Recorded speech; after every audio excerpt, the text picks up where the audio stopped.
பரிசுத்த அலங்காரத்தோடு கர்த்தரை தொழுது கொள்ளுங்கள். கர்த்தர் ராஜரீகம் பண்ணுகிறார், பூமி அவருக்கு முன்பாக அமர்ந்திருக்க கடவுது. மீண்டும் உங்கள் யாவரையும் இந்த பரிசுத்த ஓய்வு நாள் ஆராதனைக்கு அன்போடு வாழ்த்தி வரவேற்கின்றேன். ஆண்டவருடைய கிருபையும் சமாதானமும் உங்கள் அனைவரோடும் நிறைவாய் தங்கியிருப்பதாக. ஆமேன். நாம் ஜெபித்து இந்த ஆராதனையை நாம் ஆரம்பம் செய்வோம். ஜெபம் செய்வோம்.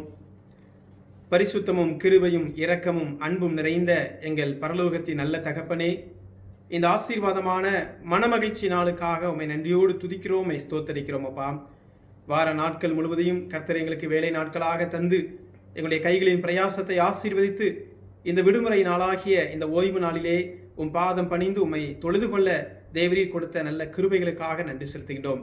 பரிசுத்த அலங்காரத்தோடு உம்மை பணிந்து கொள்ள உம்முடைய சன்னிதானத்திலே வந்து கர்த்தாவே எங்களுடைய விண்ணப்பங்களையும் வேண்டுதல்களையும் ஏறெடுக்க எங்களுடைய ஆவி ஆத்துமா சரீரம் முழுவதையும் ஒப்படைத்து நீர் அருளுகின்ற ஆசீர்வாதங்களை, இளைப்பாறுதலை, நன்மைகளை பெற்றுக்கொள்ள நாங்கள் கூடி வந்திருக்கின்றோம். இந்த ஆராதனையை ஆண்டவர் நீர் எங்களுக்கு ஆசீர்வதித்து தாரும். நாங்கள் பாடுகின்ற பாடல்கள், தியானிக்க இருக்கின்ற வேத வசனங்கள், ஏறெடுக்கின்ற ஜெபங்கள் எங்களுக்கும் எங்கள் திருச்சபையின் குடும்பத்தில் உள்ள எல்லா பிள்ளைகளுக்கும் பேர் ஆசீர்வாதமாயிருக்க ஆண்டவர் தாமே அருள் தருவீராக. ஆராதனை முழுவதையும் ஆண்டவர் பொறுப்படுத்திக் கொள்ளும். நீர் மகிமைப்படுவீராக. உம்முடைய கிருபையின் பிரசன்னம் எங்களை நிறைத்து வழிநடத்துவதாக. மீட்பர் இயேசு கிறிஸ்து மூலம் வேண்டிக் கொள்கிறோம் எங்கள் ஜீவனுள்ள நல்ல பிதாவே. ஆமேன். கர்த்தருடைய பரிசுத்த நாமத்திற்கு மகிமை உண்டாக. ஆராதனைக்கு ஆரம்பமாக நம் யாவரும் இணைந்து கிறிஸ்து சபை பாமாலை 271வது பாடலை பாடுவோம். 271வது பாமாலை பாடலை பாடுவோம். நல்மீட்பர் பட்சம் நெல்லும் இரட்சண்ய வீரரே, ராஜாவின் கொடியேற்றி போராட்டம் செய்யுமே, சேனாதிபதி இயேசு மாற்றாரை மேற்கொள்வார், பின் வெற்றி கிரீடம் சூடி செங்கோலு மோற்றுவார். நல்மீட்பர் பட்சம் நெல்லும் எக்காலமோதுங்கால், போர்க்கூலத்தோடு சென்று மெய் விசுவாசத்தால் அஞ்சாமலான்மையோடு போராடி வாருமே, பிசாசின் தீரல் சேனை நீர் வீழ்த்தி வெல்லுமே. நல்மீட்பர் பட்சம் நெல்லும் யவீர சூரமும், நம்பாமல் திவ்ய சக்தி பெற்றே பிரயோகியும்,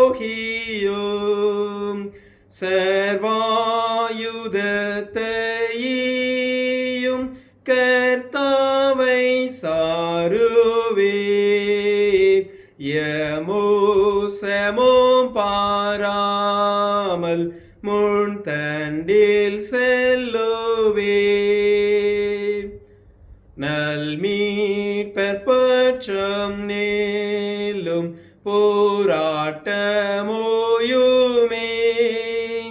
வெம்பூரின் கோஷ்டம் வெற்றி பாட்டாக மாறுமே, மேற்கொள்ளும் வீரர் ஜீவ போர்க்கிரீடம் சூடுவார், விண்லோகை நாதரோடே வீற்றர சாலுவார். ஆமீன். கர்த்தருடைய ஜெபத்தை நாம் யாவரும் சேர்ந்து சொல்லுவோம். பரமண்டலங்களில் இருக்கிற எங்கள் பிதாவே, உம்முடைய நாமம் பரிசுத்தப்படுவதாக, உம்முடைய ராஜ்யம் வருவதாக, உம்முடைய சுத்தம் பரமண்டலத்திலே செய்யப்படுகிறது போல பூமியிலேயும் செய்யப்படுவதாக. அன்றன்றுள்ள அப்பத்தை எங்களுக்கு இன்று தாரும். எங்களுக்கு விரோதமாய் குற்றம் செய்வர்களுக்கு நாங்கள் மன்னிக்கிறது போல எங்கள் குற்றங்களை எங்களுக்கு மன்னியும். எங்களை சோதனைக்குள் பிரவேசிக்க பண்ணாமல் எங்களை தீமையை ரட்சித்துக் கொள்ளும். ராஜ்யமும் வல்லமையும் மகிமையும் என்றென்றைக்கும் உடையவைகளே. ஆமேன். கிறிஸ்துவுக்குள் பிரியமானவர்களே, இந்த மனமகிழ்ச்சியான மாலை நேரத்திலும் மீண்டும் உங்கள் யாவரையும் அன்போடு வாழ்த்தி வரவேற்கின்றேன். இன்றைய நாளுக்காக நம்முடைய திருமறை தியானம் பரிசுத்த யோவான் எழுதின நற்செய்தி நூல் 17ஆம் அதிகாரம் 17ஆம் வசனம் முதல் 26ஆம் வசனம் வரை உள்ள பகுதிகளை நாம் வாசிக்க கேட்போம். யோவான் 17ஆம் அதிகாரம் 17ஆம் வசனம் முதல் 26ஆம் வசனம் வரை வாசிக்கும்படியாக தெரிந்து கொள்ளப்பட்ட வேத பாடம் யோவான் எழுதின சுவிசேஷம் 17ஆம் அதிகாரம் 17ஆம் வசனம் முதல் 26ஆம் வசனம் வரை. யோவான் 17ஆம் அதிகாரம் 17ஆம் வசனம் முதல். உம்முடைய சத்தியத்தினாலே அவர்களை பரிசுத்தமாக்கும். உம்முடைய வசனமே சத்தியம். நீர் என்னை உலகத்தில் அனுப்பினது போல நானும் அவர்களை உலகத்தில் அனுப்புகிறேன். அவர்களும் சத்தியத்தினாலே பரிசுத்தமாக்கப்பட்டவர்களாகும்படி அவர்களுக்காக நான் என்னைத்தானே பரிசுத்தமாக்குகிறேன். நான் இவர்களுக்காக வேண்டிக் கொள்கிறதும் அல்லாமல் இவர்களுடைய வார்த்தையினால் என்னை விசுவாசிக்கிறவர்களுக்காகவும் வேண்டிக் கொள்கிறேன். அவர்கள் எல்லோரும் ஒன்றாயிருக்கவும், பிதாவே, நீர் என்னை அனுப்பினதை உலகம் விசுவாசிக்கிறதற்காக நீர் என்னிடத்திலேயும் நான் உம்மிடத்திலேயும் இருக்கிறது போல அவர்கள் எல்லோரும் நம்மில் ஒன்றாயிருக்கவும் வேண்டிக் கொள்கிறேன். நாம் ஒன்றாயிருக்கிறது போல அவர்களும் ஒன்றாயிருக்கும்படி நீர் எனக்கு தந்த மகிமையை நான் அவர்களுக்கு கொடுத்தேன். ஒருமைப்பாட்டில் அவர்கள் தேறினவர்களாய் இருக்கும்படிக்கும் என்னை நீர் அனுப்பினதையும் நீர் என்னில் அன்பாயிருக்கிறது போல அவர்களிலும் அன்பாயிருக்கிறதையும் உலகம் அறியும்படிக்கும் நான் அவர்களிலும் நீர் என்னிலும் இருக்கும்படி வேண்டிக் கொள்கிறேன். பிதாவே, உலக தோற்றத்திற்கு முன் நீர் என்னில் அன்பாயிருந்தபடியினால் நீர் எனக்கு தந்த என்னுடைய மகிமையை நீர் எனக்கு தந்தவர்கள் காணும்படியாக நான் எங்கே இருக்கிறேனோ அங்கே அவர்களும் என்னுடனே கூட இருக்க விரும்புகிறேன். நீதியுள்ள பிதாவே, உலகம் உம்மை அறியவில்லை, நான் உம்மை அறிந்திருக்கிறேன். நீர் என்னை அனுப்பினதை இவர்களும் அறிந்திருக்கிறார்கள்.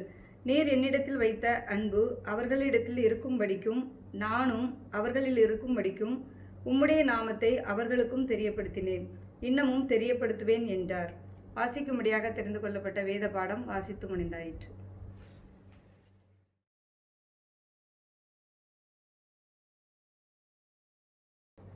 உலக இரட்சகராம் இயேசு கிறிஸ்துவின் ஈடு இணையற்ற அன்பின் நாமத்தினாலே உங்கள் யாவருக்கும் என்னுடைய மனமகிழ்ச்சியான இந்த பரிசுத்த ஓய்வு நாளின் வாழ்த்துதலையும் வணக்கத்தையும் நான் உங்களுக்கு தெரிவித்துக் கொள்கின்றேன். தேவனுடைய சமாதானம், அவருடைய கிருபை, அவருடைய சத்தியம் நம்மை ஆட்கொண்டு நம்மை ஆசீர்வதித்து வழிநடத்துவாராக. மற்றும் ஒரு ஓய்வு நாளை காணும்படியாக கர்த்தர் நமக்கு பாராட்டின கிருபைகளுக்காக நாம் ஆண்டவருக்கு நன்றி செலுத்துவோம். ஒவ்வொரு வாரத்திலும் தேவ சன்னிதானத்திலே இணையதளம் மூலமாக நாம் இணைந்து ஆண்டவரை நாம் அவருடைய முழு மனதோடும் முழு பலத்தோடும் நாம் தொழுது கொள்வதற்கு கடவுள் இப்படிப்பட்ட நல்ல ஸ்லாக்கியங்களை கொடுத்திருக்கிறார். ஆண்டவருக்கு நன்றி செலுத்துவோம். சூழ்நிலைகளை விரைவாக மாற்றி எல்லாவற்றையும் நமக்கு நேர்த்தியாக ஆண்டவர் நடத்தி தருவாராக. தொடர்ந்து நாம் கொண்டிருக்கின்ற இந்த நம்பிக்கையிலே உறுதியாய் நிலைத்திருப்போம். விருதாவாய் போகாதபடிக்கு நம்முடைய நம்பிக்கையை கனப்படுத்துகிறவர் நம்முடைய தகப்பனாகிய ஆண்டவர். எனவே அவருக்குள் நாம் கொண்டிருக்கின்ற அசையாத நம்பிக்கை வேரூன்றி அது கனி கொடுத்து நம்மை ஆசீர்வாதமாக வழிநடத்துவதற்கு ஆண்டவர் தம்முடைய தயை, தம்முடைய கிருபைகள், இரக்கத்தை நமக்கு கொடுத்து வழிநடத்துவாராக. இந்த நாளிலும் நம்முடைய சிந்தனைக்காக நமக்கு கொடுக்கப்பட்டிருக்கின்ற கருப்பொருள் திரித்துவ தேவனை விசுவாசித்தல் என்கின்ற தலைப்பை மையமாக வைத்து நாம் சிந்திக்க இருக்கின்றோம். திரித்துவ தேவனை விசுவாசித்தல். இதற்கு ஆதாரமாக நமக்கு கொடுக்கப்பட்டிருக்கின்ற வேத வசனம் பரிசுத்த யோவான் எழுதின சுவிசேஷம் 17ஆம் அதிகாரம் 22ஆம் வசனம். யோவான் 17ஆம் அதிகாரம் 22ஆம் வசனம். நாம் ஒன்றாய் இருக்கிறது போல அவர்களும் ஒன்றாய் இருக்கும்படி நீர் எனக்கு தந்த மகிமையை நான் அவர்களுக்கு கொடுத்தேன் என்று சொல்லி நாம் பார்க்கின்றோம். நாம் ஒன்றாய் இருக்கிறது போல அவர்களும் ஒன்றாய் இருக்கும்படி நீர் எனக்கு தந்த மகிமையை நான் அவர்களுக்கு கொடுத்தேன். ஆண்டவர் ஆகிய இயேசு கிறிஸ்து தம்முடைய சீஷர்களோடு பேசி கொண்டிருக்கின்ற பொழுது கூடி வந்திருந்த சீஷர்கள், சில விசுவாசிகள் எல்லோரிடத்திலும் இந்த பிதா, குமாரன், பரிசுத்தாவியுமாகிய அந்த திரியேக கடவுளுடைய மகிமைகளை குறித்து ஆண்டவர் அவர்களுக்கு விளம்பி சொல்லுகின்றார். அதைத்தான் நாம் பார்க்கின்றோம். பரிசுத்தமுள்ள கடவுள் எவ்விதமாக மாம்சத்திலே குமாரனாக வெளிப்பட்டு இப்பொழுது அவருடைய மூச்சு காத்தாகிய பரிசுத்த ஆவியானவர் செயல்பட்டு கொண்டிருக்கிறார் என்கிற காலத்திலே நாம் இருக்கின்றோம். ஒருவேளை இன்றைக்கு நாம் இருக்கின்றவர்கள் கொடுத்து வைத்தவர்கள்.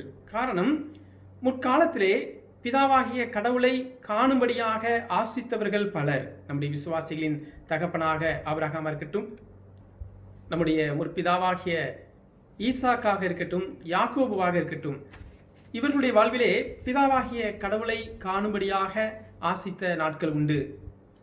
அதன் பிற்பாடு கடந்த 2000 ஆண்டுகளுக்கு முன்பாக கிறிஸ்து இயேசு மாம்சத்திலே வெளிப்பட்டார். அன்றைக்கு இருந்த காலகட்டங்களிலே இயேசு கிறிஸ்து தாம் பிதாவினால் அனுப்பப்பட்டவர், பிதா என்னை அனுப்பினார் என்று சொல்லி அன்று இருந்த சமகாலத்து மக்களுக்கு ஆண்டவர் உரைத்த பொழுது அதை அவர்கள் சரியாக புரிந்து கொள்ளவில்லை. இன்றைக்கு கிறிஸ்து இயேசு விண்ணுக்கு எழுந்து அவருடைய 50வது நாளிலே ஆண்டவருடைய விண்ணுக்கெழுந்த பிற்பாடு 40ஆம் நாளிலே விண்ணுக்கெழுந்தார். அதன் பிற்பாடு 50ஆம் நாளிலே இந்த பெந்தேகோஸ்தை திருநாள் முடிந்த பிற்பாடு திரித்துவ கடவுளை குறித்து நாம் சிந்திக்கின்றோம். இன்றைக்கு ஆவியானவர் ஊற்றப்பட்டு அபிஷேகத்தின் வல்லமையினாலே உலகமெங்கும் வியாபித்து கொண்டிருக்கிறார். அருள்மாறி அபிஷேகம் ஊற்றப்பட்ட அந்த காலத்திலிருந்து இந்த நாள் வரைக்கும் ஆவியானவரின் வழிநடத்தலின்படியே காலங்களில் ஒவ்வொரு காலங்களிலும் இந்த திரியேக தெய்வத்தினுடைய ஆசீர்வாதங்கள், அவருடைய வழிநடத்தலை நாம் காண முடியும். 3 வெவ்வேறு கடவுள்கள் அல்ல, ஒரே கடவுள் 3 நிலைப்பாடுகளிலே தம்மை உலகத்திற்கு வெளிப்படுத்தி இன்றைக்கும் ஆண்டவருடைய அந்த தெய்வீக பிரசன்னத்தினாலே நம்மை ஆசீர்வதித்துக் கொண்டிருக்கிறார். இதுவே இந்த திரித்துவ தேவனை விசுவாசித்தல் என்கிற தலைப்பிலே நமக்கு கொடுக்கப்பட்டிருக்கின்ற கருப்பொருள். பரிசுத்தமுள்ள கடவுள் பிதாவாக, அவர் நீதியுள்ள கடவுளாக, சர்வ வல்லமை பொருந்திய கடவுளாக, ஆண்டவர் தம்மை ஒப்புநிகர் அற்றவராக, உன்னதங்களிலே வீற்றிருக்கின்ற ஒரு சர்வ வல்லமையுள்ள கடவுளாக தம்மை ஆண்டவர் வெளிப்படுத்தினார். பிற்பாடு மனிதன் கடவுளை காண வேண்டும் என்று ஆவல் கொண்ட பொழுது மோசே ஆண்டவரிடத்திலே கேட்கின்றான், உம்முடைய நாமம் என்ன என்று சொல்லி. நான் இருக்கிறவராகவே இருக்கிறேன் என்று சொல்லி ஆண்டவர் தன்னை வெளிப்படுத்தினார். பிற்பாடு அவனுக்குள் ஒரு பெரிய ஒரு ஆவல், எப்படியாவது இந்த கடவுளை காண வேண்டும் என்று சொல்லி. ஆண்டவர் சொன்னார், கடவுளை கண்டவன் உயிரோடு இருக்கக்கூடாது, இருக்க முடியாது. எனவே தான் அந்த காலங்கள், அந்த ஏக்கங்கள் எல்லாவற்றையும் ஆண்டவர் மனதிலே கொண்டு கர்த்தராகிய ஆண்டவர் பிதாவாகிய கடவுள் மாம்சத்திலே குமாரனாக கிறிஸ்து இயேசுவாக வெளிப்பட்டார். அதைத்தான் இங்கே நாம் பார்க்கின்றோம். இந்த இயேசு கிறிஸ்துவனுடைய ஜனனத்திலிருந்து அவருடைய வாழ்க்கை, அவர் சீஷர்களோடு வாழ்ந்த அந்த ஊழியத்தின் பாதையிலே ஆண்டவர் தம்மை சீஷர்களுக்கு வெளிப்படுத்தி இந்த கருத்தை மையமாக வைத்து ஒரு ஹை பிரீஸ்ட் பிரேயராக, ஒரு பிரதான ஆசாரியனுடைய ஜெபமாக இந்த 17ஆம் அதிகாரத்திலே நாம் இந்த வசனத்தை பார்க்கிறோம். ஒருவேளை தென்னிந்திய திருச்சபையினுடைய கருப்பொருளாக இந்த தீம் ஆஃப் த சிஎஸ்ஐ என்று சொல்வார்கள் இந்த வசனத்தை வைத்து. யோவான் 17ஆம் அதிகாரம் 22ஆம் வசனம், நாம் ஒன்றாய் இருக்கிறது போல அவர்களும் ஒன்றாய் இருக்கும்படி நீர் எனக்கு தந்த மகிமையை நான் அவர்களுக்கு கொடுத்தேன் என்று சொல்லி. ஆதியிலே இழந்து போன அந்த மகிமையை ஆண்டவர் மீண்டும் கிறிஸ்து இயேசுவின் மூலமாக மனு குடும்பத்திற்கு தந்திருக்கிறார். இந்த மகிமையை நாம் பெற்றுக்கொண்டு ஆவியானவரின் துணையோடு தொடர்ந்து கடவுளுக்கு சாட்சியாய் வாழ வேண்டும் என்பதற்காக இந்த திரித்துவ தேவனை நாம் விசுவாசித்து நாம் தொழுது அவரை நாம் மகிமைப்படுத்த வேண்டும் என்று சொல்லி இந்த கருப்பொருள் மூலமாக நாம் சிந்திக்க இருக்கின்றோம். முதலாவதாக நாம் பார்க்கின்ற பொழுது இந்த கடவுள் எவ்விதமாக அவர் வெளிப்பட்டார் என்று சொல்லி ஏலோஹிம் என்ற ஒரு எபிரேய வார்த்தை வருகின்றது. அந்த எபிரேய வார்த்தையினுடைய அதனுடைய பொருளை நாம் பார்க்கின்ற பொழுது காட் என்று சொல்லி அதற்கு சொல்லப்பட்டிருக்கிறது. தமிழில் தேவன் என்று சொல்லி நம்முடைய மொழிபெயர்ப்பு நமக்கு கொடுக்கின்றது. யெகோவா என்ற ஒரு எபிரேய வார்த்தை அது லார்ட் என்று சொல்லி, அதற்கு தமிழிலே கர்த்தர் என்று சொல்லி நமக்கு பொருள்படுகின்றது. அப்படியானால் எலோஹிம் என்று சொல்கின்ற அந்த வார்த்தையை பன்மைக்கு பயன்படுத்தப்பட்டிருக்கிறது. தேவன் என்று சொல்லி, தேவர்கள் என்று சொல்லி எல்லாம் அதை புற சமயத்து சகோதரர்கள் அதை குறித்து பேசக்கூடும்.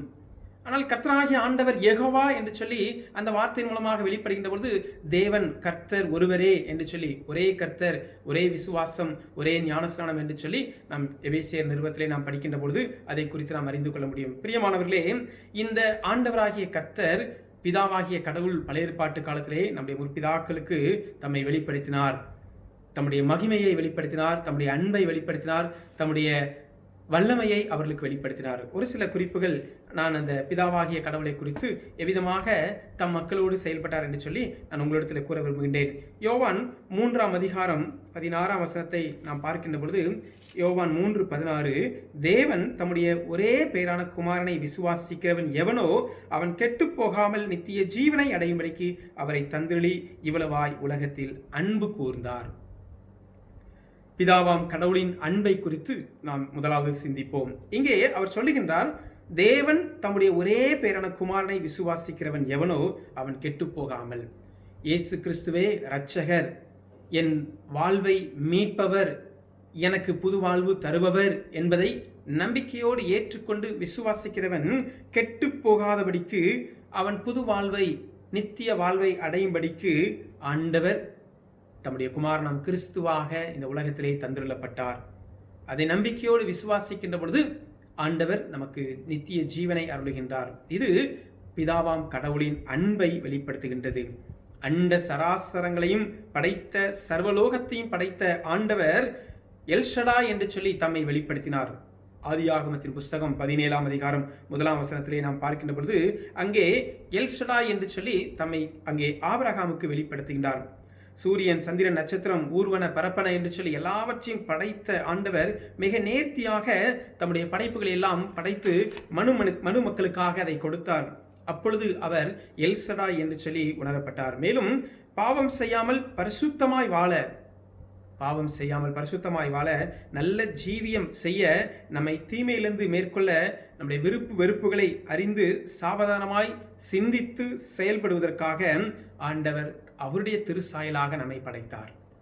பரிசுத்தமாக வாழ வேண்டும், நல்ல குணாதிசயங்களோடு, சுய நல்ல ஒழுக்கங்களோடு, தீமையை வெறுத்து நன்மையை பற்றி கொண்டு, மேலும் நன்மை இது தீமை இது என்று சொல்லியும் அது விருப்பு வெறுப்புகளோடு ஆண்டவர் தம்முடைய தெய்வீக குணாதிசயங்களோடு அவருடைய திருசாயலாக நம்மை படைத்தார். அந்த படைப்பிலே அவருடைய அன்பு வெளிப்பட்டது. இதுதான் பிதாவாகிய கடவுளின் அன்பு. இந்த கடவுளை விட்டு தூரம் போன மனிதனை சேர்த்து கொள்வதற்காக தேவன் தமது அன்பை குமாரனாகிய கிறிஸ்துவின் மூலமாக வெளிப்படுத்துகின்றதை நாம் பார்க்கின்றோம்.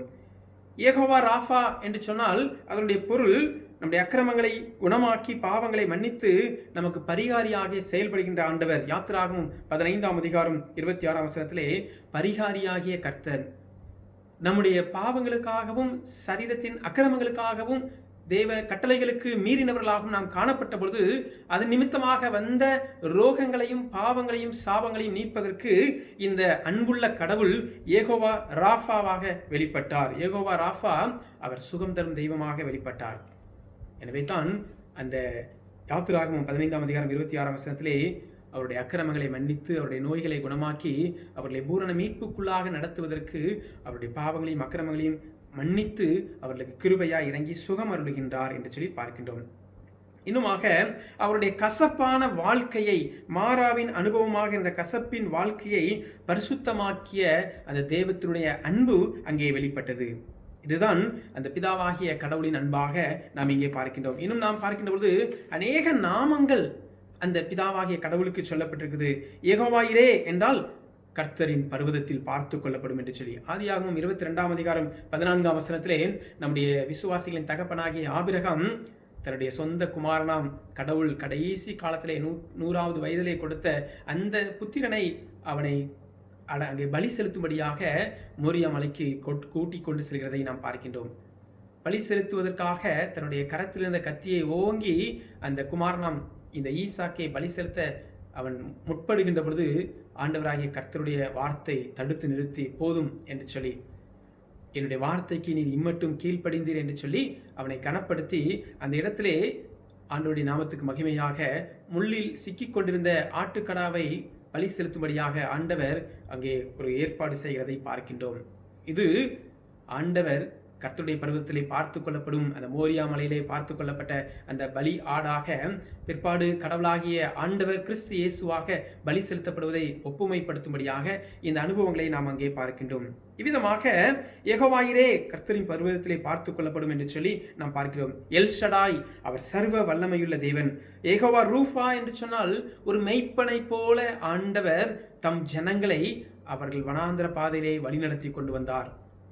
கறவலாடுகளை மெய்ப்பன் எவ்விதமாக நடத்துவாரோ அப்படி போன்று அந்த ஆடுகளுக்கு தேவையான மன்னாவை, வானத்து மன்னாவையும் தெவிட்டாத தெளித்தேனுள்ள அவருடைய வாழ்க்கைக்கு தேவையான சாராம்சங்களையும் ஆண்டவர் அந்த வனாந்திர வாழ்க்கையிலே கொடுத்தார். யெகோவா ரூஃபா என்று சொல்லி ஆண்டவர் உணரப்பட்டார். எல்ரோயி என்று சொல்லி ஆதியாகமம் 16ஆம் அதிகாரம் 13ஆம் வசனத்திலே நாம் பார்க்கின்றோம். நீர் என்னை காண்கின்ற தெய்வமாக. ஆண்டவர் இன்றைக்கு நம்மை பாடுகளை கண்டு, நம்முடைய கண்ணீரை கண்டு நமக்கு விடுதலை தரும்படியாக அந்த பிதாவாகிய கடவுளின் அன்பு வெளிப்படுத்தப்பட்டது. பிரியமானவர்களே, இந்த பிதாவாகிய கடவுளின் அன்பு இன்றைக்கும் நம்முடைய வாழ்க்கையிலே அந்த திரித்துவ அனுபவத்தோடு நமக்கு வருகின்றது. ஒருவேளை படைப்பிலே ஆண்டவராகிய கர்த்தர் படைக்கின்ற பொழுது ஒவ்வொரு வார்த்தையும் அந்த அப்படியே உருமாற்றம் பெற்றது. பூமி உண்டாக கடவுது, அந்த வார்த்தை அப்படியே பூமியாக மாறுகின்றது.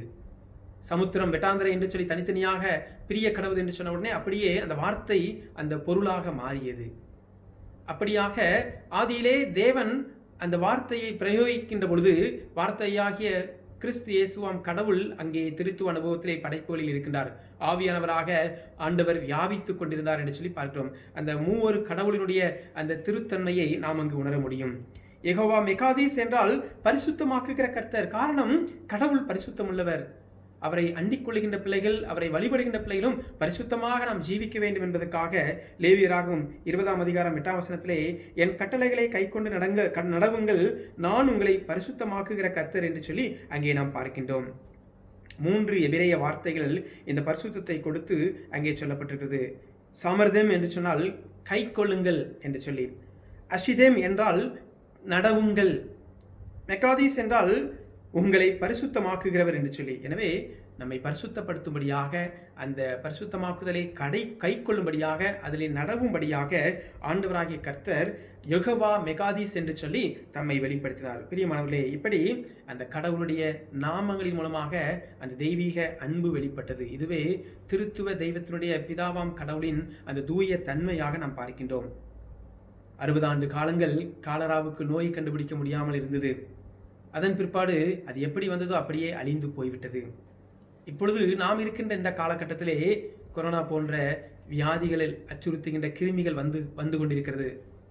எப்படி வேகமாக வந்து பரவி கொண்டிருக்கிறதோ அப்படியே அழிந்து போகும் என்று சொல்லி வேத வார்த்தை நமக்கு சொல்கின்றது.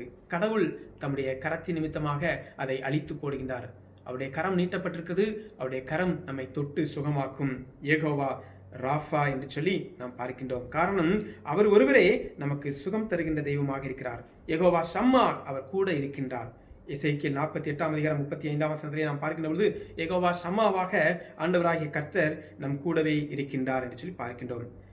ஒரு பக்தன் விதமாக சொல்கின்றார், ஏமாற்றங்கள் கடவுளின் நியமனங்கள் என்று சொல்லி கூறுகின்றார். The disappointment or the God's appointment என்று சொல்லி. அநேக நேரத்திலே ஏமாற்றங்கள், அநேக அழுத்தங்கள் நம்முடைய வாழ்க்கையை புரட்டி போடுகின்றது, மாற்றி போடுகின்றது. ஆனால் அது ஏன் என்று சொல்லி நாம் யோசிப்பதற்கு முன்பாகவே ஆண்டவருடைய கரம் நம் மீது நீட்டப்பட்டு ஒரு நேர்த்தியான பாதையை உண்டாக்குகின்றது. The disappointment or the God's appointment. ஏமாற்றங்கள் கடவுளின் புதிய நியமனங்களாக, அதுதான் அந்த தெய்வீக கடவுள் பிதாவாம் கடவுளின் அன்பை அங்கு வெளிப்படுத்துகின்றதை நாம் பார்க்கின்றோம். இரண்டாவதாக நாம் பார்க்கின்ற பொழுது கிறிஸ்து இயேசு குமாரனாம் கடவுளின் அருள்பணியை குறித்து நாம் பார்க்க இருக்கின்றோம். எப்படி கடவுளின் அன்பு வெளிப்படுத்தப்பட்டதோ அதே போல கடவுளாகிய கிறிஸ்து இயேசு இரட்சகராக வந்து தம்முடைய அருள்பணியை இந்த உலகத்திற்கு காண்பித்து சொல்லாலும் செயலாலும் அயலகத்தாருக்கு வாழ்ந்து காண்பித்தார். மத்தேயு எழுதின சுவிசேஷம் 4ஆம் அதிகாரத்தை நாம் எடுத்து வைத்துக் கொள்வோம். மத்தேயு 4ஆம் அதிகாரம் 23ஆம் வசனத்திலே நாம் பார்க்கின்ற பொழுது, பின்பு இயேசு கலிலேயா எங்கும் சுற்றி நடந்து அவருடைய ஜெப ஆலயங்களில் உபதேசித்து ராஜ்யத்தின் சுவிசேஷத்தை பிரசங்கித்து ஜனங்களுக்கு உண்டாயிருந்த சகல வியாதிகளையும் சகல நோய்களையும் நீக்கி சொஸ்தமாக்கினார் என்று சொல்லி பார்க்கின்றோம்.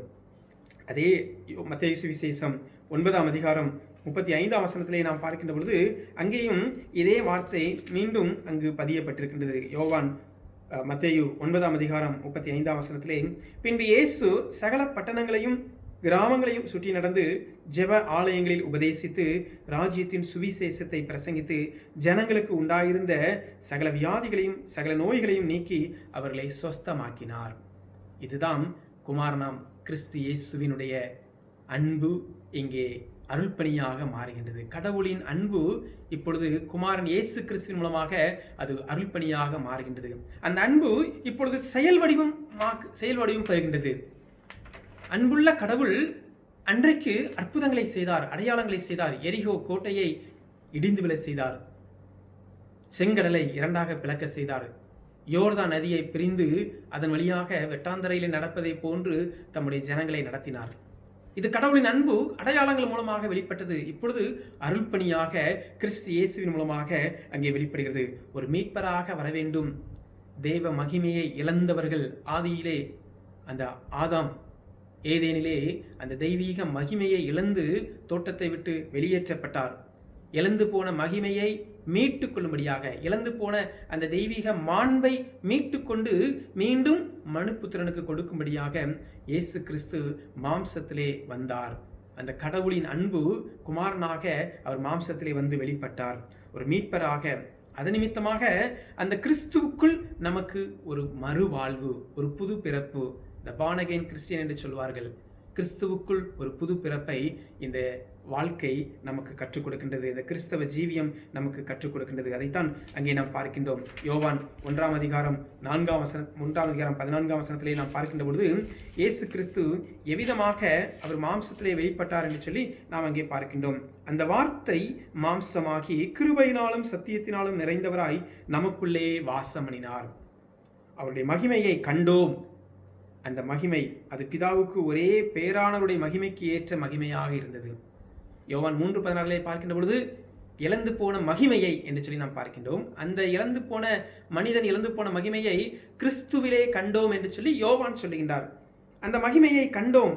அந்த மகிமை பிதாவுக்கு ஒரே பேரானவருடைய மகிமைக்கு ஏற்ற மகிமையாக இருந்தது என்று சொல்லி. பிரியமானவர்களே, இன்றைக்கு இந்த இழந்து போன மகிமையை குமாரன் கிறிஸ்துவின் மூலமாக நமக்கு கொடுத்து கொண்டிருக்கிறார். அவர் செய்த அருள்பணி என்ன? அவர் தேவாலயங்களிலே உபதேசித்தார். தேவாலயத்திலே உபதேசித்து ஜனங்களுக்கு ராஜ்யத்தின் சுவிசேஷத்தை குறித்து பிரசங்கித்தார், உபதேசம் செய்தார், பிரசங்கம் செய்தார். the preaching and teaching and third one healing என்று சொல்லி 3 types of ministry. that's a mission that God has done for us. கிறிஸ்து இயேசு இரட்சகராக அவர் தம்மை வெளிப்படுத்தினார். அவர் வெளிப்படுத்தின அந்த அன்பின் தியாக செயல் அருள்பணியாக மாறியது. அந்த அருள்பணி இஸ்ரவேலர்களுக்கும் மற்ற யூதர்களுக்கும் அது அருள்பணியாக 3 நிலைகளில் பழைய ஏற்பாட்டிலே சொல்லப்பட்ட தீர்க்க தரிசனங்களை குறித்து அவர் பிரசங்கித்தார். It is a preaching. இரண்டாவதாக உலகத்திலே வாழ்ந்த புறஜாதியாருக்கு பரலோக ராஜ்யத்தை குறித்து சுவிசேஷமாக அவர் பிரசங்கித்தார். It is a preaching again and teaching என்று சொல்லி நாம் பார்க்கின்றோம். மூன்றாவதாக தேவையுள்ள மக்களுக்கு, தேவையோடு இருந்தவர்கள், பசியோடு இருந்தவர்களுக்கு உணவு கொடுத்து பசியை ஆற்றினார். சுகவீனமாக வந்தவர்களுக்கு அவர்களுக்கு சுகம் கொடுத்து அவர்களை புது வாழ்வுக்குள்ளாக வழி நடத்தினார். சுகம் கொடுக்கும் தகப்பனாக ஆண்டவர் வெளிப்பட்டார். எப்படி பழைய ஏற்பாட்டிலே கடவுளின் அன்பு அது யெகோவா ராஃபாவாக வெளிப்பட்டதோ, அதே போன்று புதிய ஏற்பாட்டிலே கிறிஸ்து இயேசு குமாரனாம் கடவுளின் அந்த அருள்பணி சகல வியாதியஸ்தர்களையும் சொஸ்தமாக்கும்படியாக ஆண்டவரிடத்திலே கொண்டு வந்த எல்லோரும் சொஸ்தமாக்கப்பட்டவர்கள். விசுவாசத்தோடு கடந்து வந்தவர்கள் எல்லோரும் சுகம் பெற்று சென்றார்கள். இன்றைக்கு இந்த கடவுளை நாம் விசுவாசத்தோடு தேடுகின்ற பொழுது ஆண்டவர் நமக்கு சுகத்தை அருளுகின்றார். அதைத்தான் மத்தேயு சுவிசேஷம் 9 அதிகாரம் 35 வசனத்திலே நாம் பார்க்கின்றோம். உபதேசித்து ராஜ்யத்தின் சுவிசேஷத்தை பிரசங்கித்து சகல வியாதியஸ்தர்களையும் சொஸ்தமாக்கினார், சகல நோய்களையும் நீக்கி அவர்களை சொஸ்தமாக்கினார் என்று சொல்லி மனதுருகும் ஆண்டவர் தம்முடைய அருள்பணி மூலமாக குமாரனாம் கிறிஸ்து இயேசுவின் மூலமாக வெளிப்பட்டார். அவர் சொன்ன ஒரு 7 கருத்து இந்த யோவான் சுவிசேஷங்களே சொல்லப்பட்டிருக்கு. நான் சுருக்கமாக உங்களோடு கூட நான் சொல்லுகின்றேன். யோவான் சுவிசேஷத்திலே நாம் பார்க்கின்ற பொழுது 7 I am sayings that Jesus himself said about 7 words about himself. எப்படி பழைய ஏற்பாட்டிலே பிதாவாகிய கடவுளினுடைய நாமங்கள் யெகோவா ராஃபா, யெகோவா ரூபா, யெகோவா ஷம்மா, யெகோவா ஷாலோம் என்று சொல்லி நாம் பார்க்கிறோமோ, அதே போல புதிய ஏற்பாட்டிலே இந்த கிறிஸ்து இயேசுவும் தம்முடைய அருள்பணியின் மாண்பை ஜனங்களுக்கு வெளிப்படுத்த யோவானதை தெள்ளத் தெளிவாக அங்கே எழுதுகின்றதை நாம் பார்க்கின்றோம். முதலாவதாக நாம் பார்க்கின்ற பொழுது ஃபர்ஸ்ட் ஐ எம் சேயிங், யோவான் எழுதின சுவிசேஷம் 6 அதிகாரம் 35 வசனத்திலே இயேசு அவர்களை நோக்கி ஜீவ அப்பம் நானே என்று சொல்லி, வானத்திலிருந்து இறங்கி வந்த கிறிஸ்து இயேசு ஜீவ அப்பமாக தன்னை பிற்க கொடுக்கும்படியாக அங்கே ஜீவ அப்பம் நானே என்று சொல்கின்றார். எப்படி பழைய ஏற்பாட்டு காலத்திலே வனாந்திரத்திலே வழிநடத்தின ஆண்டவர் வானத்து மன்னாவை கொடுத்தாரோ, அந்த மன்னாவை புசித்தவர்கள் மாம்சத்திலே மரித்து போனார்கள். ஆனால் கிறிஸ்து இயேசுவாம் கடவுளை விசுவாசித்து அந்த கிறிஸ்து இயேசுவை அவர் விசுவாசித்து உட்கொள்கின்ற பொழுது அவர்கள் புது ஜீவன், புது வாழ்வு பெறுகின்றார்கள். மாம்ச மரணம் ஒன்றும் செய்யாது. ஆவிக்குள்ளாக அவர்கள் புது வாழ்வை பெற்று ஒரு புது ஜீவனை பெறுகின்றார்கள். அதுதான் நான் ஜீவ அப்பம் என்று சொல்லுகின்றார். இரண்டாவதாக நாம் பார்க்கின்ற பொழுது யோவான் 8ஆம் அதிகாரம் 12ஆம் வசனத்திலே ஆண்டவர் சொல்கின்றார், இயேசு ஜனங்களை நோக்கி நான் உலகத்திற்கு ஒளியாயிருக்கிறேன். I am the light of the world, I am the light of the world என்று சொல்லி தன்னை ஒரு ஒளியாக வெளிப்படுத்துகின்றார். மத்தேயு சுவிசேஷம் 5ஆம் அதிகாரத்திலே மலை பிரசங்கத்திலே சொல்வார், உப்பாக ஒளியாக நீங்கள் ஜீவிக்க வேண்டும் என்று சொல்லி. அப்படியானால் இந்த உப்பையும் ஒளியையும் சாரமுள்ள ஒரு உப்புள்ள வாழ்க்கை வாழக்கூடிய அந்த தெய்வீக தன்மையையும் ஒளி நிறைந்த அவருடைய வாழ்வை நாம் பெற்று உலகத்திற்குள் பிரதிபலிக்கும்படியாக ஆண்டவர் விரும்பினார். அதை இந்த குமாரனாம் கடவுள் இயேசு கிறிஸ்து தம்முடைய அருள்பணியாக செய்கின்ற பொழுது அதை வெளிப்படுத்தினார். மீண்டும் மூன்றாவதாக சொல்கிறார், ஐ ஆம் த டோர் என்று சொல்லி, நானே வாசல் என்று சொல்கிறார். யோவான் 10ஆம் அதிகாரம் 9ஆம் வசனத்திலே நாம் பார்க்கின்ற பொழுது, நானே வாசல், என் வழியாய் ஒருவன் உட்பிரவேசித்தால் அவன் ரட்சிக்கப்படுவான், அவன் உள்ளும் புறமும் சென்று மேய்ச்சலை கண்டடைவான் என்று சொல்லி நாம் பார்க்கின்றோம். நான்காவதாக அவர் சொல்லுகின்றார், ஐ ஆம் த குட் ஷெப்பர்ட் என்று சொல்லி, நானே நல்ல மேய்ப்பன் என்று சொல்லி. அங்கே பழைய ஏற்பாட்டு காலத்திலே ஆண்டவராகிய கர்த்தர் யெகோவா ரூபா என்று சொல்லி அங்கே பார்க்கிறோம். எங்கள் நல்ல மெய்ப்பரே என்று சொல்லி யோவான் 10ஆம் அதிகாரம் 14ஆம் வசனத்திலே பழைய ஏற்பாட்டு அந்த ஆண்டவனுடைய மெய்ப்பன் ஒரு மெய்ப்பனாக எப்படி செயல்பட்டார், இப்பொழுது கிறிஸ்து இயேசு அவர் வெளிப்படையாக தன்னுடைய அருள்பணியிலே சொல்கின்ற பொழுது நானே நல்ல மெய்ப்பன் என்று சொல்லி அங்கே ஜீவனை கொடுக்கும்படியாக வந்த தம்முடைய ஆண்டவர் மகிமையை வெளிப்படுத்தினார். ஐந்தாவதாக அவருடைய குறித்து பார்க்கிற பொழுது I am the resurrection of the life, resurrection and life என்று சொல்லி யோவான் 11ஆம் அதிகாரம் 25ஆம் வசனத்திலே நாம் பார்க்கின்ற பொழுது யோவான் 15:25 இயேசு அவரை நோக்கி நானே உயிர்த்தெழுதலும் ஜீவனுமாயிருக்கிறேன் சொல்லி, ஐ am the resurrection and the life என்று சொல்லி, நானே உயிர்த்தெழுதலும் ஜீவனுமாயிருக்கிறேன், உயிரோடு இருப்பவன் என்னை விசுவாசிக்கிறவன் என்னென்றைக்கும் மறியாமல் இருப்பான் என்று சொல்லி அந்த ஆவிக்குரிய வாழ்வை குறித்து அங்கு ஆண்டவர் சொல்லுகின்றார். ஆறாவதாக ஐ am the way truth and life என்று சொல்லி யோவான் 14ஆம் அதிகாரம் 6ஆம் வசனத்திலே நாம் பார்க்கின்றோம், நானே வழியும் சத்தியமும் ஜீவனுமாக இருக்கிறேன் என்று சொல்லி அந்த ஐ ஆம் சேயிங் 7 வேர்ட்ஸ் ஆஃப் ஐ ஆம் சேயிங் என்று சொல்லி நாம் பார்க்கிறோம். கடைசியாக நானே நல்ல மெய்ப்பன் யோவான் 15ஆம் அதிகாரம் 1ஆம் வசனத்திலே நாம் பார்க்கின்ற பொழுது அங்கே சொல்கின்றார், நான் மெய்யான திராட்சை செடி என்று கூறுகின்றார். ஐ ஆம் த ட்ரூ வைன் என்று சொல்லி, திராட்சை செடி, என் பிதா திராட்சை தோட்டக்காரர், நீங்கள் கொடிகள் என்று சொல்லி, கொடிகளாகிய நாம் செடியிலே நாம் நிலைத்திருக்கின்ற பொழுது கனிகளை கொடுக்க முடியும். ஆவியானவர் அதற்கு உதவி செய்கின்றார் என்று சொல்லி நாம் பார்க்கிறோம். இவ்விதமாக இந்த குமாரனாம் கடவுளின் அருள்பணியை குறித்து நாம் பார்க்கிறோம். மூன்றாவதாக கடைசியாக நாம் பார்க்கின்ற பொழுது பரிசுத்த ஆவியாம் கடவுளின் வழி நடத்துதல். இதுதான் திரித்துவ தெய்வத்தினுடைய அனுபவம். மூவரு கடவுள், திரியேக தெய்வம், மூன்று தன்மைகளில் வெளிப்பட்ட ஆண்டவர் தம்முடைய மகிமையை அங்கே ஆவியானவராக வெளிப்படுத்தி பரிசுத்த ஆவியின் கடவுளின் வழிநடத்தலை குறித்து நாம் இங்கே பார்க்கிறோம்.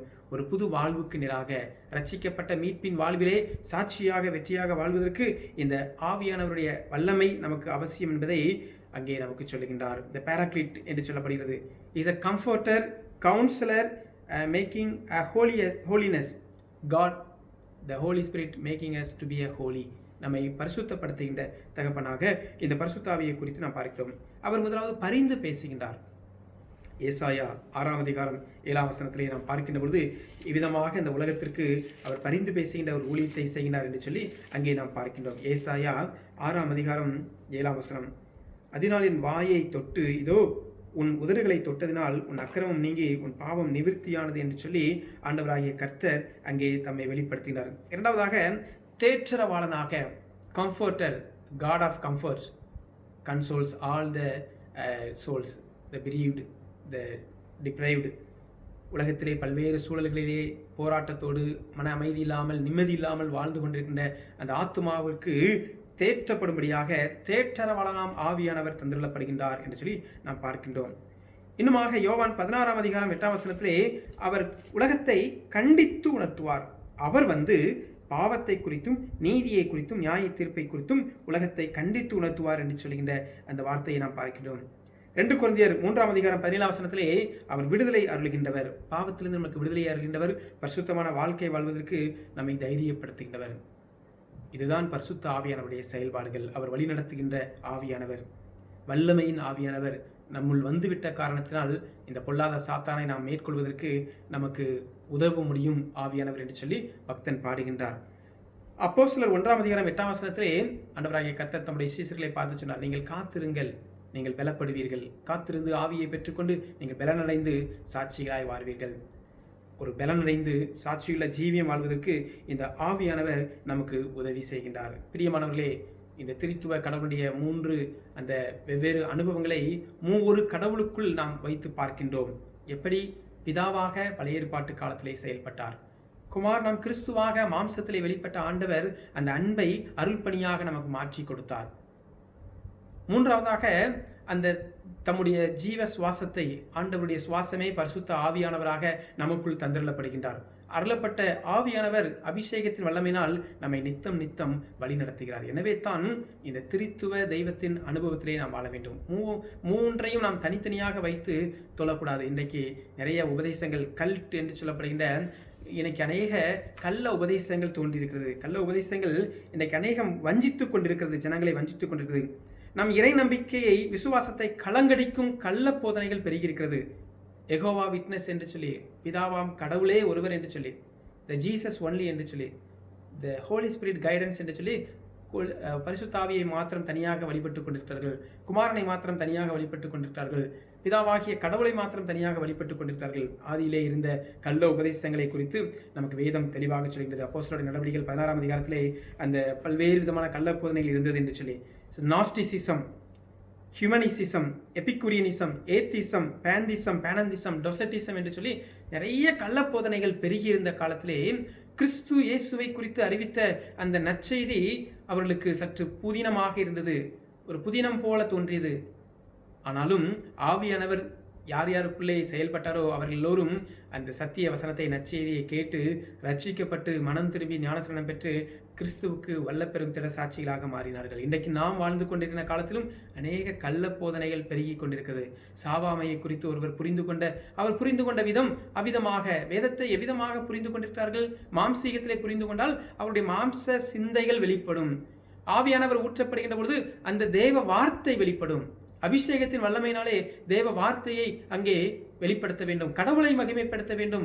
சுய மனிதனை அல்ல, தன்னிலையை மகிமைப்படுத்தும்படியாக அல்ல, கடவுளை மகிமைப்படுத்துவதற்கு ஆவியானவருடைய அந்த வல்லமையுள்ள அபிஷேகம் அந்த மனிதனை வழிநடத்துகிறது, அந்த ஊழியக்காரனை வழிநடத்துகிறது. எனவே கள்ள போதனைகளுக்கு நாம் எச்சரிக்கையாயிருந்து வரும் கோபத்துக்கு தப்பித்துக்கொள்ள வழிகாட்டின அந்த கடவுளின் அன்பிலே நாம் வழி நடந்து ஆவியானவரின் துணை கொண்டு நாம் நடப்போம். அப்பொழுது எல்லா புத்திக்கும் மேல சமாதானம் நம்மை ஆட்கொண்டு வழி நடத்தும். 3 காரியங்கள் இந்த திரித்துவ தேவனை குறித்து விசுவாசிப்பதிலே. பிதாவாகிய கடவுளின் அன்பு, அந்த தெய்வீக அன்பு இன்றைக்கும் நம்மை தாங்கி கொண்டிருக்கிறது. அந்த அன்பு அருள்பணியாக கிறிஸ்து இயேசுவின் மூலமாக வெளிப்படுத்தப்பட்டது. குமார் நாம் கிறிஸ்து இயேசுவினுடைய அருள்பணியாக. 3வது அவருடைய தூய ஆவி, அவர் பரிசுத்தமுள்ளவர், அவருக்குள் ஓடுகின்ற அந்த ஜீவ சுவாசம், அந்த ஆவியானவர் பரிசுத்த ஆவியானவராக அவர் வழிநடத்தும்படியாக நமக்குள் தந்திரப்பட்டார். இந்த மூவர் கடவுளை நாம் தொழுது விசுவாசிப்போம். ஆண்டவர் நம்மை ஆசீர்வதிப்பாராக. ஆமென். கர்த்தருடைய வார்த்தையை கேட்ட நாம் யாவரும் நம்முடைய விசுவாசத்தை, நம்முடைய அப்போஸ்தலருடைய விசுவாச பிரமாணமாக நாம் அறிக்கை செய்வோம். வானத்தையும் பூமியையும் படைத்த சர்வ வல்லமையுள்ள பிதாவாகிய தேவனை விசுவாசிக்கிறேன். அவருடைய ஒரே குமாரனாகிய நம்முடைய நாதர் இயேசு கிறிஸ்துவையும் விசுவாசிக்கிறேன். அவர் பரிசுத்த ஆவியினாலே கன்னிமரியாளத்தில் உற்பத்தித்து பிறந்தார். பொந்தி பிலாத்துவின் காலத்தில் பாடுபட்டு சிலுவையில் அறையுண்டு மரித்து அடக்கம் பண்ணப்பட்டு பாதாளத்தில் இறங்கினார். 3ஆம் நாள் மரித்தோடத்திலிருந்து எழுந்தருளினார்.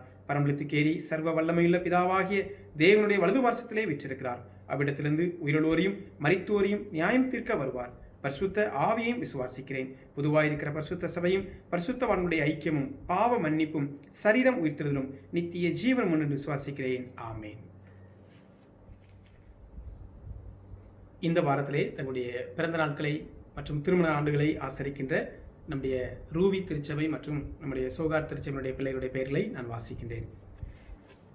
5ஆம் தேதி இன்று Miss Sandra Robinson, Mrs Daisy Kalpana. 6ஆம் தேதி baby Jessica Olivia, Thiru J Samuel Charles, Thiru Arun Fredrick, Thiru J Rajkumar, Thiru S Johnson. 7ஆம் தேதி Thirumathi Joyce Charles, Thiru Joshua Anandraj. 9ஆம் தேதி திரு மாரிமுத்து, திரு ஜார்ஜ் கென்னடி, திருமதி ஜெயபிரதா ரமேஷ். 10ஆம் தேதி மாஸ்டர் ஜெடுத்தன் மகில் பால். 11ஆம் தேதி திருமதி எடினா எட்வின், திரு பி சாம் டேவிட்சன். திருமண ஆண்டுகளை ஆசரிக்கின்ற தம்பதியர்: 5ஆம் தேதி June 5 Mrs and Mr Ebenezer Jennifer. 11ஆம் தேதி Mrs and Mr Samuel Jebakumar. சோகார் திருச்சபையினுடைய நம்முடைய பிள்ளைகள் பிறந்தநாள் மற்றும் திருமண ஆண்டுகளை ஆசரிக்கின்ற தம்பதியர்: 6ஆம் தேதி திரு ராஜகுமாரன், 8ஆம் தேதி மிஸ் எஃபி விவின்யா, 9ஆம் தேதி மிஸ் ஹரிணி செந்தில். திருமண ஆண்டுகளை ஆசரிக்கின்ற தம்பதியர்: ஜூன் 6ஆம் தேதி Mrs and Mister Mathiyazhagan, June 12ஆம் தேதி மிஸ்ஸஸ் அண்ட் மிஸ்டர் விஜயராஜ். இந்த வாரத்திலே தங்களுடைய பிறந்த நாட்களையும் திருமண ஆண்டுகளையும் ஆசரிக்கின்ற நம்முடைய இரு திருச்சபைகளுடைய பிள்ளைகளுடைய பெயர்களை நாம் வாசிக்க கேட்டும், திருச்சபையாராக ஊழியர்களாக அன்பு பிள்ளைகளை நாம் அன்போடு வாழ்த்தி அவர்களை நாம் கர்த்தருடைய நாமத்தினாலே வாழ்த்தி ஆசீர்வதிப்போம். தொடர்ந்து ஆண்டவர் நிறைவான நன்மைகளை தருவார். வாக்குத்தத்த வசனமாக ஏசாயா 58:11 வசனம். ஏசாயா 58:11. கர்த்தர் நித்தமும் உன்னை நடத்தி மகா வறட்சியான காலங்களில் உன் ஆத்துமாவை திருப்தியாக்கி உன் எலும்புகளை நினமுள்ளதாக்குவார். நீ நீர் பாய்ச்சலான தோட்டத்தைப் போலவும் வற்றாத நீரூற்றைப் போலவும் இருப்பாய் என்று சொன்ன வார்த்தையின்படி அன்பு பிள்ளைகளை ஆசீர்வதித்து வழிநடத்துவாராக. நாம் ஒரு நிமிடம் தலை தாழ்த்தி நாம் ஜெபிப்போம். நல்ல தகப்பனே, நன்றியோடு நாங்கள் உம்மை துதிக்கிறோம், உம்மை ஸ்தோத்தரிக்கிறோம். சுவாமி, நீர் சர்வ வல்லமையுள்ள ஆண்டவர். இன்றும் இந்த வார நாட்களிலும் தங்களுடைய பிறந்த நாட்களையும் திருமண ஆண்டுகளையும் ஆசரிக்கின்ற அன்புக்குரிய எங்களுடைய திருச்சபையின் பிள்ளைகளுடைய பெயர்களை நாங்கள் வாசித்தோம். அப்பா, இந்த அன்பு பிள்ளைகளை உடைய கரத்திலே தந்து நாங்கள் ஜெபிக்கின்றோம். கர்த்தாவே, உம்முடைய வார்த்தையின்படி உம்முடைய பிள்ளைகளை உடைய வாழ்க்கையை நீர் ஆசீர்வதித்து நிறைவான நன்மைகளை தாரும். கடந்து வந்த பாதைகளிலே கண்ணின்மணியைப் போல பாதுகாத்தீர், ஜீவன் கொடுத்தீர், சுகம் கொடுத்தீர், பலன் கொடுத்தீர். உலகத்தை மேற்கொண்டு பாவத்தை மேற்கொண்டு சாபத்தை மேற்கொண்டு ஒரு வெற்றியுள்ள ஜீவியம் வாழ உதவி செய்தீர். தொடர்ந்து இந்த புதிய ஆண்டிலும் உடைய புது கிருபையினாலே பிள்ளைகளை பலப்படுத்தி ஆசீர்வதிப்பீராக. பயத்தின் ஆவியை எடுத்து போட்டு பலனுள்ள ஆவியை தாரும். உம்முடைய கிருபையின் வரத்தினாலே பிள்ளைகளை அலங்கரித்து ஆசீர்வதிக்க நாங்கள் ஜெபிக்கின்றோம். எல்லா நன்மைகளையும் எகபர ஆசீர்வாதங்களையும் பெற்று கர்த்தருடைய நாமத்துக்கு மகிமையாக சாட்சியாய் ஜீவிக்க ஆண்டவர் தாமே அனுகூலம் செய்வீராக. ஆண்டவரே, உம்முடைய பிள்ளைகளை நாங்கள் மனதார வாழ்த்துகிறோம். ஆண்டவர் பரலோகத்திலிருந்து உம்முடைய பிள்ளைகளை ஆசீர்வதிப்பீராக. மீட்பர் இயேசு கிறிஸ்து மூலம் வேண்டிக் கொள்கிறோம் எங்கள் ஜீவன நல்ல பிதாவே, ஆமென். மீண்டும் தேவனுடைய பரிசுத்த நாமத்திற்கு மகிமை உண்டாக. கிறிஸ்தவ கீர்த்தனை 1வது பாடலை நாம் பாடுவோம். சர்வலோகாதிபா நமஸ்காரம், சர்வ சிருஷ்டிகனே நமஸ்காரம். திரித்துவ கடவுளின் அனுபவங்களை குறித்து சிந்தித்த நாம் இந்த பாடலை பாடி நாம் கர்த்தரை மகிமைப்படுத்துவோம். கிறிஸ்தவ கீர்த்தனை 1வது பாடல், பழைய பாடல் புஸ்தகத்தில் 1வது பாடல். சர்வலோகாதிபா நமஸ்காரம், சர்வ சிருஷ்டிகனே நமஸ்காரம். தரைகடல் உயிர்வான் சகலமும் படைத்த தயபர பிதாவே நமஸ்காரம். தரைகடல் உயிர்வான் சகலமும் படைத்த தயபர பிதாவே நமஸ்காரம். திருவவதாரா நமஸ்காரம், ஜகத்தில் இரட்சகனே நமஸ்காரம்.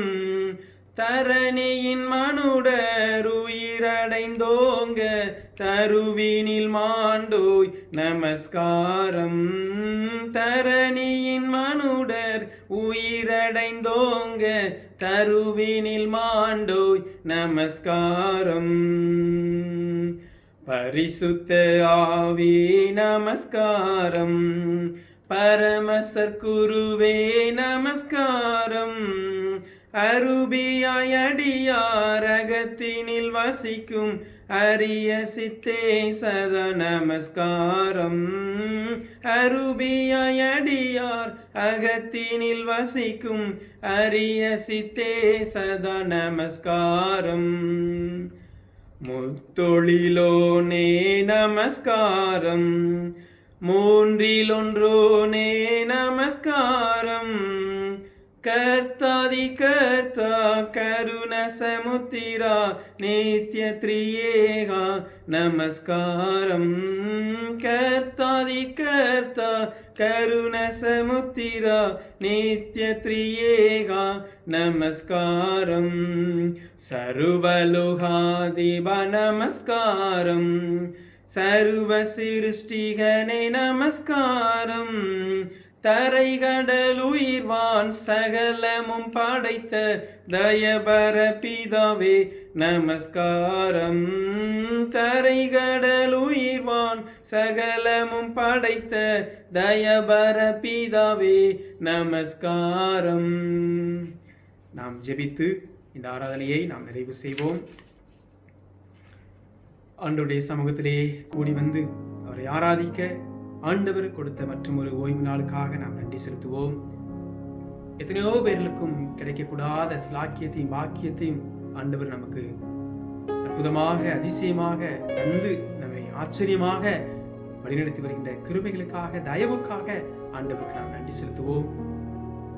இப்படிப்பட்ட ஒரு ஒடுக்கமான காலங்களிலே, ஒரு இக்கட்டான காலங்களிலே நாம் வாழ்ந்து கொண்டிருக்கின்றோம். ஆண்டவர் நமக்கு ஒரு நம்பிக்கையை தந்திருக்கிறார். எவ்விதமாக இந்த கொரோனா வந்து இந்த உலகத்தை தாக்கியதோ அதே வேகத்தில் இந்த கொரோனா அழிந்து போகும். ஆண்டவருடைய நாமத்தை நாம் பற்றிக்கொள்வோம், அவரை விசுவாசிப்போம். அவரை அண்டுகின்ற, அவரை நம்பிக்கையாய் கொண்டிருக்கின்ற பிள்ளைகளுக்கு ஒரு நன்மையும் குறைவுபடாது என்று சொல்லி நாம் பார்க்கின்றோம். ஆண்டவரை நாம் முழுமனதோடு சேவிப்போம். நம்முடைய பயத்தின் ஆவியை எடுத்து போட்டு, உங்கள் கவலைகளை எல்லாம் என் மீது வைத்து விடுங்கள், உங்கள் பாரத்தை என் மீது இறக்கி வைங்கள் என்று சொன்ன ஆண்டவர், அதை நாம் இறக்கி வைத்துவிட்டு நாம் லகுவாக அவருடைய நுகத்தை நாம் பெற்றுக்கொள்வோம். அநேக வேளைகளிலே மீண்டும் மீண்டும் நாம் நம்முடைய பாரங்களை சுமந்து கொண்டிருக்கிறோம். ஆண்டவரே, எங்களுடைய பாரங்களை சுமந்து கொண்டிருக்கின்ற அந்த அனுபவத்திலிருந்து எங்களுக்கு விடுதலையை தாரும் என்று சொல்லி ஆண்டவருடைய கரத்திலே நம்மை அர்ப்பணிப்போம். தொடர்ந்து உலக நாடுகளிலே அச்சுறுத்தப்பட்டுக் கொண்டிருக்கிற இந்த கொரோனா வைரஸ் விரைவாக இது அழிந்து போக நாம் ஜெபிப்போம். இன்மேலும் இந்த காலகட்டத்திலே வியாதியோடு இருக்கின்ற மக்களுக்கு மருத்துவம் செய்கின்ற மருத்துவர்களுக்காக, அவர்களுக்கு உதவியாக இருக்கின்ற ஒவ்வொரு நர்சஸ்க்காக, மற்றுமாக டெக்னீசியன்ஸ், ரேடியோகிராஃபர்ஸ், மருந்து ஆளுநர்கள் என்று சொல்லி இந்த மருத்துவத்துறையிலே பணியாற்றுகின்ற எல்லா பிள்ளைகளும் இந்த முன்னணியில் நின்று இந்த காலகட்டங்களிலே மிக சிறப்பாக நேர்த்தியாக பணி செய்து கொண்டிருக்கிறார்கள். அவர்களை ஆண்டவர் பாதுகாத்துக் கொள்ளும்படியாக நாம் ஜெபிப்போம். குறிப்பாக நம்முடைய திருச்சபையிலே ஏறத்தாழ 75 பிள்ளைகள் நம்முடைய பணியிலே நம்முடைய திருச்சபையிலே வேலை செய்து கொண்டிருக்கிறார்கள். 27 அன்பர்கள், அருமையான குடும்பத்தின் பிள்ளைகள் நம்முடைய சோகார் திருச்சபையிலே பணி செய்து கொண்டிருக்கிறார்கள். தொடர்ந்து ஆண்டவர் தாமே இவர்களை பத்திரமாய் பாதுகாத்துக் கொள்ளும்படியாக, அதே போல நம்முடைய சரளா திருச்சபையில் உள்ள குடும்பங்களுக்காக நாம் ஜெபிப்போம். ஆண்டவர் அங்கு இப்பொழுது நல்ல மழை பொழிவை கொடுத்திருக்கிறார். எந்த வகையிலும் நம்முடைய பிள்ளைகள் சேதமடையாதபடி அவர்களை பாதுகாத்துக் கொள்ளும்படியாக, அவர்கள் செய்கின்ற பணிகளை ஆண்டவர் ஆசீர்வதிக்கும்படியாக நம்முடைய சரளா திருச்சபைக்காக நாம் ஜெபிப்போம். அங்கிருக்கின்ற மூப்பர்கள், திருச்சபையின் குடும்பங்கள் எல்லோரையும் ஆண்டவர் ஆசீர்வதிக்கும்படியாக. ஒருவேளை காலங்கள் கடைசி காலமாக இருக்கிறது. ஆண்டவருடைய வருகைக்கு நாம் ஆயத்தப்பட்டுக் கொண்டிருக்கின்றோம். நம்மை நாமே ஆயத்தப்படுத்தி மற்றவர்களையும் நாம் ஆயத்தப்படுத்த ஆண்டவர் நமக்கு தந்த அந்த அருள் பணியை நாம் தொடர்ந்து நாம் எடுத்து செய்வோம். ஆண்டவர் நம்முடைய வாழ்விலே செயல்படுவாராக. தொடர்ந்து நம்முடைய திருச்சபையிலே லாக்டவுன் செய்யப்பட்ட பகுதியிலே வசிக்கின்ற குடும்பங்களுக்காக நாம் ஜெபிப்போம். அடிப்படை வசதிக்காக, அவருடைய எல்லா தேவைகளும் சந்திக்கப்பட, அவருடைய அலுவலகங்களுக்கு சென்று வர, நல்ல அதிகாரிகளின் கண்களிலே தயவு கிடைக்கப்பெற நாம் ஆண்டவர்களை ஜெபிப்போம். அவர்கள் சுகமாய், பத்திரமாய், பாதுகாப்பாய் அவர்கள் இருக்க நாம் ஜெபிப்போம். இன்னும் சுகவீனத்தோடு பலகீனத்தோடு இருக்கின்ற அடியார்களுக்காக, மருத்துவமனையிலே சிகிச்சை பெற்றுக் கொண்டிருக்கிற அடியார்களுக்காக நாம் ஜெபிப்போம். ஆண்டவர் அற்புத விடுதலையை தரும்படியாக, நல்ல சுகத்தை கொடுக்கும்படியாக நாம் வேண்டிக் கொள்வோம். கர்த்தர் ஒருவரே நம்முடைய பரிகாரியாகிய கர்த்தர். அவர் கீழையாத்திலிருந்து பிசின் தைலங்களை கொண்டு வந்து ரணவைத்தியனாக செயல்படுகின்ற ஆண்டவர். அந்த தந்தையிடம், அந்த பரம ஆண்டவரிடத்திலே நாம் கேட்டு நம்முடைய விடுதலையை நாம் பெற்றுக்கொள்வோம். திரித்துவ தெய்வத்தினுடைய அனுபவங்களை குறித்து நாம் சிந்தித்தோம். பிதாவாகிய கடவுள் நம் மீது கொண்ட அன்பு நிமித்தமாக அவருடைய குமாரனாம், அவரே குமாரனாம் கிறிஸ்து இயேசுவாக இந்த உலகத்திலே வெளிப்பட்டு அந்த அன்பை அருள்பணியாக மாற்றி அன்று இருந்தவர்களுக்கும் இன்றைக்கு இருக்கிறவர்களுக்கும் அருள்பணி செய்து கொண்டிருக்கிறார். அவருடைய அன்பை வெளிப்படுத்தி கொண்டிருக்கிறார். அவர் விண்ணுக்கு எழுந்து பிற்பாடு நாம் தேற்றும்படியாக, நாம் தேற்றரவு அடையும்படியாக, ஆறுதல் அடையும்படியாக, பாவங்களை குறித்து, உலகத்தை குறித்து கண்டித்துணர்த்துவதற்காக தேச்சரவனாம் பரிசுத்த ஆவியானவர் இந்த உலகத்துக்குள்ளே அருள்மாரியாக தந்துள்ளப்பட்டார். அந்த ஆவியானவருடைய வழிநடத்தலின்படி இந்த உலகத்திலே நாம் நடந்து ஜீவிக்க ஆண்டவர் நமக்கு பலன் தரும்படியாக நம்மை கடவுளுடைய கரத்திலே ஒப்படைப்போம். நம்முடைய மாம்ச சிந்தையிலே மரணம் உண்டு, ஆவிக்குரிய சிந்தையிலே நாம் வாழ்கின்ற பொழுது அது ஜீவனை தரும். அந்த ஜீவனுள்ள தேவனுடைய ஆவி நம்மை பலப்படுத்தும், உயிர்ப்பிக்கும். உயிர்ப்பிக்கும் ஆவியானவரின் வழிநடத்தலோடு இந்த உலகத்திலே இந்த திரியேக தெய்வத்தை நாம் விசுவாசித்து ஆண்டவர் செயல்படுகின்ற விதங்களை எண்ணி பார்த்து நன்றி செலுத்துவோம். பழைய ஏற்பாட்டு காலத்திலே யெகோவா ராஃபா, ரூஃபா, யெகோவா ஷம்மா, ஷாலோம், யெகோவா நிசி, யெகோவா மெகாதீஸ் என்று சொல்லி தம்முடைய நாமங்களை வெளிப்படுத்தினார். கிறிஸ்துவாகிய ஆண்டவர் நானே நல்ல மெய்ப்பன், நானே ஒளி, நானே வழி, வாசல், சத்தியம், ஜீவன் என்று சொல்லி நல்ல மெய்ப்பனாக வந்த ஆண்டவர் தம்மை வெளிப்படுத்தினார். இப்பொழுதும் ஆவியானவருடைய அபிஷேகத்தினாலே ஒரு கம்ஃபர்டராக, நம்மை தேற்றுகின்றவராக, உலகத்தை நீதியோடும் நிதானத்தோடும் ஆளுகை செய்வதற்கு கண்டித்து உணர்த்துகின்ற ஒரு தகப்பனாக ஆவியானவர் இந்த நாட்களிலே தந்தரப்பட்டிருக்கிறார். இந்த மூவொரு கடவுளின் இந்த தெய்வீக அனுபவங்களை நம்முடைய வாழ்வின் உன்னத அனுபவங்களாக்கி நாம் வேண்டிக் கொள்கிறதுக்கும் அதிகமான நன்மைகளை அருளுகின்ற பரம தகப்பனத்திலே நாம் வேண்டிக் கொள்வோம். ஆண்டவர் நிறைவான நன்மைகளை தருவாராக. வாக்கு கடங்காத பெருமூச்சிகளோடு ஆண்டவர் வேண்டிக் கொண்டிருக்கிறோம். நமக்காக ஆவியானவர் வேண்டிக் கொண்டிருக்கிறார். நாம் எப்படி வேண்டுதல் செய்ய வேண்டும் என்று சொல்லி தெரியாத வேளையிலே ஆண்டவராகிய கர்த்தர் அவருடைய ஆவியானவர் நமக்காக பெருமூச்சோடு வேண்டிக் கொண்டிருக்கிறார். சங்கீதக்காரனாகிய தாவீது அவனுக்கு வந்த நெருக்கங்களின் மத்தியிலே பெருமூச்சை அவன் பெருமூச்சோடு வேண்டிக் கொண்டது போல நாமும் இன்றைக்கு உலகத்தில் நடக்கின்ற சூழல்களை வைத்து, ஒரு பக்கம் கொரோனா, ஒரு பக்கம் வேலை இழப்பு, ஒரு பக்கம் பொருளாதார வீழ்ச்சி, இன்னொரு பக்கம் ஒரு நிலையில்லாத ஒரு சூழல், ஆண்டவர் ஒருவரே எல்லாவற்றையும் நிலைப்படுத்துகின்றவர். அவருடைய கரம் நீட்டப்பட்டிருக்கிறது. தொடர்ந்து இந்த உலகத்திலே ஆண்டவருடைய ஆளுகை இன்னும் தொடரும்படியாக, இந்த கொரோனா வைரஸ் முற்றிலுமாக ஒளிந்து ஒரு புது வாழ்க்கை நாம் பெறும்படியாக ஆண்டவருடைய கரத்திலே நாம் அர்ப்பணிப்போம். இயல்பு வாழ்க்கை திரும்பி விரைவாக ஆலயங்கள் திறக்கப்படவும், ஆலயத்தில் வந்து ஆண்டவரை பக்தியோடு நாம் விசுவாசித்து அவரை ஆராதிக்கவும், எல்லா விசுவாசிகளும் ஒன்றாக கூடிவர அவர்கள் கூடி வந்து ஜெபிக்க நாம் ஜெபிப்போம். வேலையிலிருந்து தாயகம் செல்கின்ற பிள்ளைகளுக்காக நாம் ஜெபிப்போம். தொடர்ந்து இப்படிப்பட்ட சூழ்நிலைகள் வரும் காலங்களில் நிகழாதபடி நம்முடைய பிள்ளைகளை ஆண்டவர் பாதுகாத்துக் கொள்ளும்படியாக, அவர்களுக்கு ஒரு புதிய தொடக்கத்தை ஆண்டவர் கொடுத்து அவர்களை வழிநடத்தும்படியாக நாம் அன்றாடுவோம். ஆண்டவருடைய கிருபையின் கரம் பிள்ளைகளோடு இருக்கும்படியாக நாம் ஜெபிப்போம். நல்ல தகப்பனே, நாங்கள் கேட்டுக்கொண்ட விண்ணப்பங்களும் வேண்டுதல்களும் நம்முடைய சமூகத்தில் பிரதியாயிருக்கும்படியாக நாங்கள் ஒப்படைக்கின்றோம். சுவாமி, எங்கள் ஜெபத்தை நீர் கேட்கிற தகப்பனாயிருக்கிறீர், கேட்டு பதில் கொடுக்கின்ற தெய்வமாயிருக்கிறீர். அப்பா, நாங்கள் வாஞ்சையோடும் தவணத்தோடும் தாகத்தோடும் விண்ணப்பத்தோடும் எங்களுடைய விண்ணப்பங்களை உங்களுடைய சன்னிதானத்திலே நாங்கள் அறிக்கையிடுகின்றோம். தொடர்ந்து எங்களுடைய வருங்காலங்களிலே நடைபெற இருக்கின்ற VBS வகுப்புகளுக்காக நாங்கள் ஜெபிக்கின்றோம். ஜூன் 27ஆம் தேதி முதல் ஜூலை 4ஆம் தேதி நடைபெற இருக்கின்ற எங்களுடைய டெலி VBSஐயும் எங்களுக்கு ஆசீர்வதித்து தாரும். திரளான பிள்ளைகள் கலந்து கொண்டு கர்த்தாவே கிறிஸ்துவின் அன்பை, தி ஆர்மர் ஆஃப் காட் என்கிற தலைப்பிலே அவர்கள் தியானிக்க இருக்கிறார்கள். சுவாமி, அன்பு பிள்ளைகளுக்கு நீருடைய வேத வசனங்களை வெளிப்படுத்தும். இதற்கு முழு பொறுப்பெடுத்துக் கொண்டிருக்கின்ற எங்களுடைய VBS டைரக்டர்ஸ்க்காக நாங்கள் ஜெபிக்கின்றோம். கர்த்தாவே, மற்றும் அவர்களோடு இணைந்து பணியாற்றுகின்ற ஒவ்வொரு டீச்சர்ஸ்க்காக, வாலண்டியர்ஸ்க்காக நாங்கள் ஜெபிக்கின்றோம். SU ஸ்தாபனத்துக்காக நாங்கள் ஜெபிக்கிறோம். ஸ்கிரிப்சர் யூனியன் ஸ்தாபனத்தார் இதற்காக அவர்கள் கற்றுக் கொடுக்கின்ற பாடல்கள், போதனா முறைகள் எல்லாவற்றையும் எங்களுக்கு ஆசீர்வாதமாக்கி பிரயோஜனமுள்ளதாக நீர் மாற்றித்தர வேண்டும் என்று நாங்கள் ஜெபிக்கின்றோம்.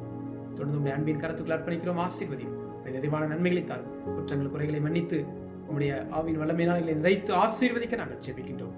மீட்பர் இயேசு கிறிஸ்து மூலம் வேண்டிக் கொள்கிறோம் எங்கள் சொன்ன நல்ல பிதாவே, ஆமென். நம்முடைய கர்த்தராகிய இயேசு கிறிஸ்துவின் கிருபையும் பிதாவாகிய தேவனுடைய அன்பும் தூயாவியாருடைய ஐக்கியமும் கூட்டுறவும் நம் அனைவருடன் எப்பொழுதும் சதா காலங்களிலும் நீடித்து நிலைத்திருப்பதாக, ஆமேன்.